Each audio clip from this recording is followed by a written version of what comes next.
শুক্রবার আমি আমার মাকে মাছ বাজারের কাছে সাহায্য করব। প্রথমে পাইপ প্যানটা বসে নেই। আগুন কি জ্বলছে? না একটু লাকড়ি দিয়ে আগুনটা বাড়িয়ে নেই। তারপর আর একটু লাকড়ি দিতে হবে নাকি? না আগুন জ্বলছে। আগুন তো জ্বলছে। আগুন একটু কম, পাইপ প্যানে পানিটা শুকিয়ে এসে তারপরে তেল দিব। এবার একটু ছোট লাকড়িটা দিয়ে নেই, তারপর তেল দিব। তেল একটু দেই। হাত গরম হয়ে গেছে পুরা।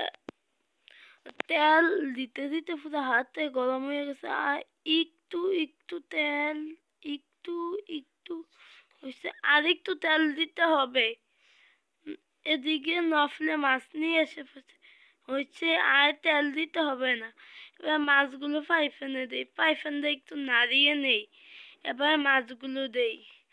প্রথম মাছটা দিয়ে দিলাম, তারপরে আরেকটা মাছ দিতে হবে। এটা তো সাইড দিয়ে মাছগুলো আগে আমি মাখাচাকা করে রেখেছি, এখন দিয়ে দিই। তারপরে তৃতীয় নাম্বার মাছটা ন ফেলে দিতে এসেছে, এখন বয়ে চলে গেছে। এবার চতুর্থ নাম্বার মাছটা দিয়ে দিই। এবার সর্বশেষ বড় মাছের পিসটা দিয়ে।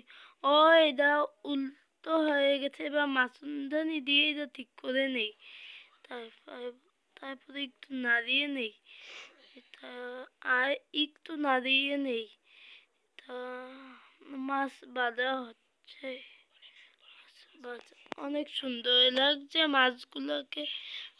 প্রথমে কাগজটা দিয়ে নেই। কাগজটা এভাবে দেওয়া যাবে না, ছিঁড়ে ছিঁড়ে দিতে হবে। তুমি ছিঁড়ে বাস করে দে। আমি মাটির চুলায় রান্না করতেছি। মাটির চুলায় রান্না করে অনেক কঠিন। প্রথমে কাগজগুলো ছিঁড়ে দিই। আজকে আমি এই কঠিন কাজটি করতেছি। সবাই আমার জন্য দোয়া করবেন, আমি যেন ভালো মানুষ হতে পারি। এবার মাছগুলো নাড়িয়ে নেই। প্রথম মাছটা সবগুলো মাছ উল্টিয়ে দেই।